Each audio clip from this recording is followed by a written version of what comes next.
할퍼의 정말 기독교는 비겁할까? 라는 책의 진실이라는 주제의 글을 읽어드리겠습니다. 진실.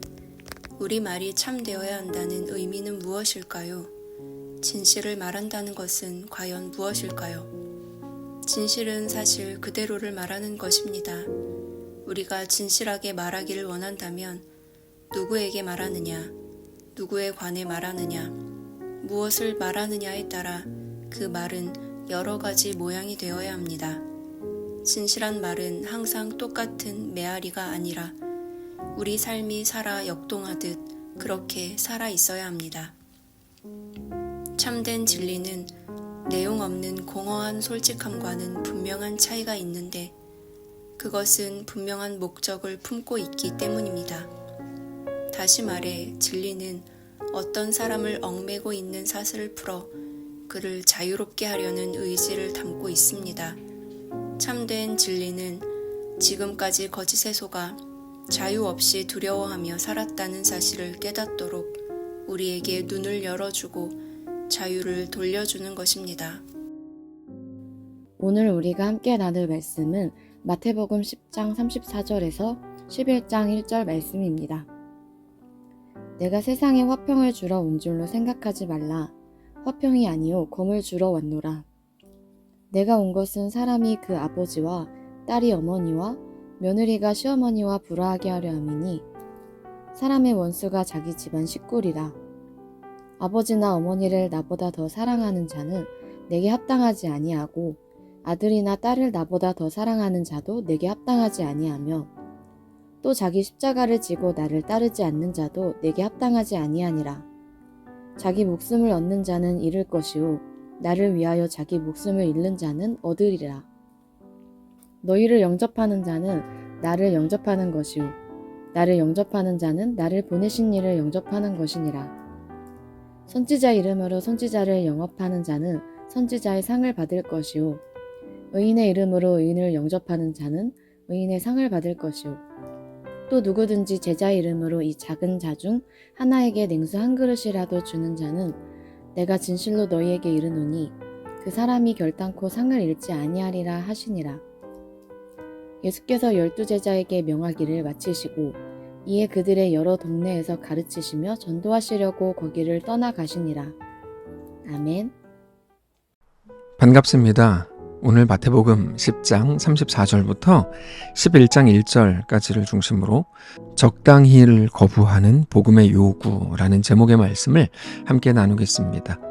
예수님께서는 오늘 본문에서 이게 정말 예수님이 하신 말씀이 맞는가라고 의심할 만한 말씀을 주셨습니다. 34절부터입니다. 내가 세상에 화평을 주러 온 줄로 생각하지 말라. 화평이 아니요 검을 주러 왔노라. 내가 온 것은 사람이 그 아버지와 딸이 어머니와 며느리가 시어머니와 불화하게 하려 함이니 사람의 원수가 자기 집안 식구리라. 아버지나 어머니를 나보다 더 사랑하는 자는 내게 합당하지 아니하고 아들이나 딸을 나보다 더 사랑하는 자도 내게 합당하지 아니하며 또 자기 십자가를 지고 나를 따르는 자도 내게 합당하지 아니하니라. 자기 목숨을 얻는 자는 잃을 것이요 나를 위하여 자기 목숨을 잃는 자는 얻으리라. 이 말씀은 있는 그대로 받아들이기 어렵고 어떻게 해석해야 하는지에 대해서도 많은 생각을 하게 만듭니다. 물론 예수님의 말씀은 예수님을 믿고 따르게 되면 그 이후에 반드시 가족들과 갈라서야 된다는 말씀이 아닙니다. 실제로 초대교회 때 많은 사도들이 전도 여행을 다닐 때 아내들과 함께 다녔습니다. 그리고 예수님께서 십자가 위에서 죽으시기 전에는 요한에게 육신의 어머니 마리아를 부탁하시기도 했었습니다. 물론 오늘 본문에서 우리 주님은 놀라우면서도 다소 극단적인 말씀을 주시지만 예수님은 부모 자식 상관 말고 각자의 방식대로 하나님을 따르라고 말씀하시는 게 아닙니다. 그렇기 때문에 우리는 오늘 이 본문의 말씀에 대해 어떤 의미인지 우리가 어떻게 이해하고 어떻게 받아들여야 되는지에 대해 더 깊이 묵상을 해야 합니다. 오늘 본문에서 우리 예수님은 단지 충성이 중요하다고 말씀하시는 겁니다.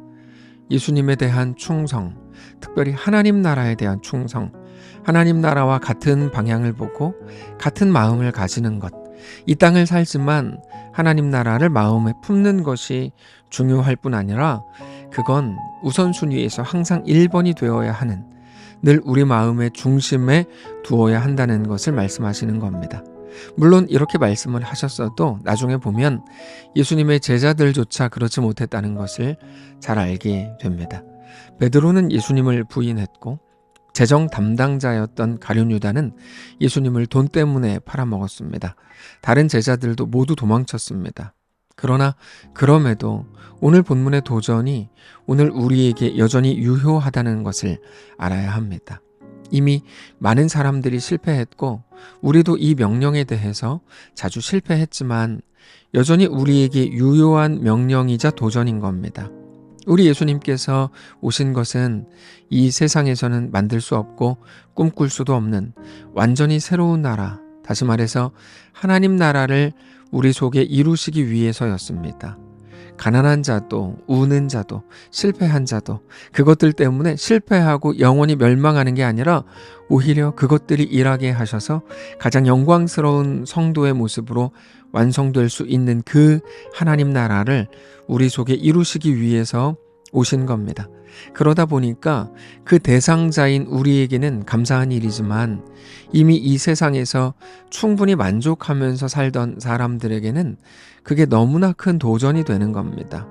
예수님께서 그 새로운 길, 하나님 나라를 향해 갈 때 그 신앙 때문에 가정에 분열이 일어나야 하는 것은 아니지만 다만 사람들이 그분의 길을 따를 때 하나님 나라를 그 마음에 품고 하나님 나라를 살아갈 때 기존 가치관들과의 대립이 일어날 수밖에 없다는 것을 알아야 한다고 말씀하시는 겁니다.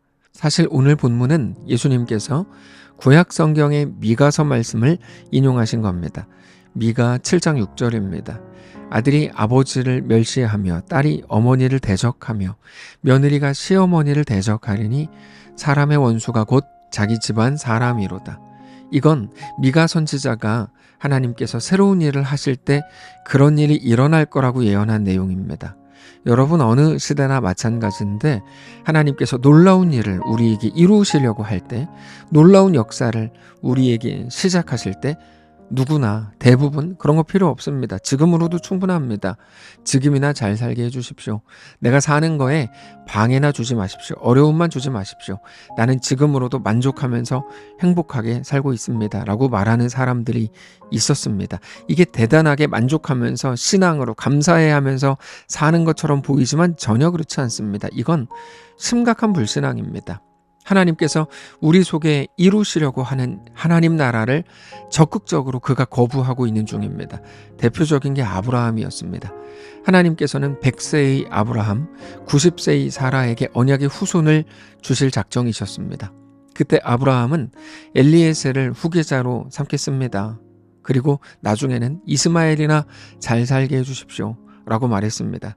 자기가 매우 만족스러운 삶을 살고 있는 것처럼 말한 것이지만 아니요.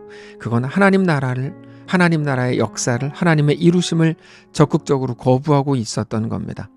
아브라함은 하나님이 자기에게 무엇을 말씀하셨는지, 하나님이 이루시려고 하신 것이 무엇인지 사실 분명히 알고 있었지만 그걸 기다리고 싶지 않았고 그냥 지금에 만족하면서 살 수 있다고 생각했었습니다. 아브라함이 왜 그렇게 했을까요? 아브라함은 하나님에 대해 심각하게 오해하고 있었기 때문입니다. 그저 하나님이라는 존재가 자기를 더 편안하게 하고 자기에게 더 좋은 것을 주어서 더 행복하게 하고 더 만족스러운 삶을 살게 하는 존재 정도라고 생각했던 겁니다. 지금 많은 기독교인들이 하나님에 대해 그렇게 생각하는 것과 같은 거죠. 그러니까 하나님이 언약의 후손을 말씀하실 때에도 내가 너에게 놀라운 일을 이루겠다, 하나님 나라를 보이겠다라고 말씀하실 때에도 아니요, 나는 지금으로 만족합니다. 나를 더 행복하기 위해서라면 굳이 안 그러셔도 됩니다라고 말했던 겁니다. 지금의 많은 신자들도 그러고 있는 거죠. 하나님 나라를 이루겠다고 할 때 아니요, 나는 지금 만족합니다. 그냥 지금 내가 살아가는 이 삶에 방해나 하지 마십시오. 이런 식입니다. 그런데 하나님이 아브라함에게, 아니 오늘 우리들에게 행하시려고 하는 건 우리를 더 만족스럽게 하고 더 편안하게 하고 그래서 더 행복하게 하려는 게 아닙니다. 여러분, 하나님은 우리의 종이 아닙니다. 우리의 하나님은 우리 주인이시고 우리 왕이십니다. 하나님은 우리의 아버지이십니다. 무슨 말인가 하면 하나님이 우리를 행복하게 하기 위해 존재하는 분이 아니라 우리가 하나님의 백성이 되고 우리가 하나님의 자녀가 될 때 비로소 우리가 온전히 완성된다는 말입니다. 그래서 나의 당장의 만족은 그렇게 중요한 문제가 아닙니다. 우리는 그 순간에 이만하면 됐습니다. 하나님도 최선 다한 거 다 압니다. 그 정도 하십시오. 라고 말할 수 없다는 겁니다. 하나님은 우리의 전부를, 우리의 생명을 요구하신다는 것을 기억해야 합니다. 왜요? 하나님은 우리를 죽이기 위해서 그렇게 하시는 게 아니라 우리를 온전한 하나님의 백성, 하나님의 자녀로 완성하실 것이고 그것을 통해서 우리와 영원히 함께 거하실 것이기 때문입니다. 그게 우리에게 대한 하나님의 목적입니다. 그래서 오늘 본문의 이 도전이 너무나 날카롭게 들리는 겁니다. 특별히 믿음으로 인한 어떤 도전이나 모험보다 그저 안정을 최우선적인 가치로 여기는 현대인들에게는 더욱더 불편하게 다가갈 겁니다. 그런데 그게 복음입니다. 복음은 우리를 이 땅에 익숙한 채로 그냥 두지 않습니다. 우리에게 안정을 추구하라고 말하지 않습니다. 우리를 더 살아있게 하고 가슴 뛰게 하고 우리가 가진 진짜 가치를 다 발휘하게 합니다. 여러분 기억하십시오. 복음에는 적당히가 없습니다. 그게 신자의 가치, 성도의 능력입니다. 그래서 우리에게 대한 가장 복된 요구는 바로 39절입니다. 자기 목숨을 얻는 자는 잃을 것이요 나를 위하여 자기 목숨을 잃는 자는 얻으리라. 사랑하는 성도 여러분, 하나님의 말씀이 우리 속에 임할 때 우리에게 적지 않은 부담감과 불편함이 생겨날 수 있습니다. 그 말은 하나님의 말씀 없이도 우리가 이 땅에서 나름대로 충분히 즐겁고 만족하면서 살고 있었다는 증거입니다. 그러나 오늘 하나님의 말씀이 우리에게 도전이 되어야 합니다. 그 말씀을 붙들고 하나님 나라를 마음에 품은 자로, 하나님 나라에 속한 자로 살아야 합니다. 그렇게 오늘 또 새롭게 변화하는 자리로 들어가는 거룩한 성도들 되시기를 바랍니다. 기도하겠습니다. 살아계신 하나님 감사합니다. 하나님이 우리 왕이요 전부인 것을 깨닫고 고백합니다. 하나님, 우리와 함께 하셔서 우리를 새롭게 하시고 우리로 늘 하나님 나라를 향하게 하시고 그렇게 우리 하나님과 믿음으로 동행하게 하시옵소서. 감사드리며 살아계신 우리 주 예수님의 이름으로 기도합니다. 아멘. 사랑하는 성도 여러분, 하나님께서 오늘 하루를 우리에게 허락하셨습니다. 믿음으로 우리 주께 나아가시기를 원하고 하나님과 믿음으로 동행하는 복음에 합당한 자들로 세워지는 거룩한 날 되시기 바랍니다.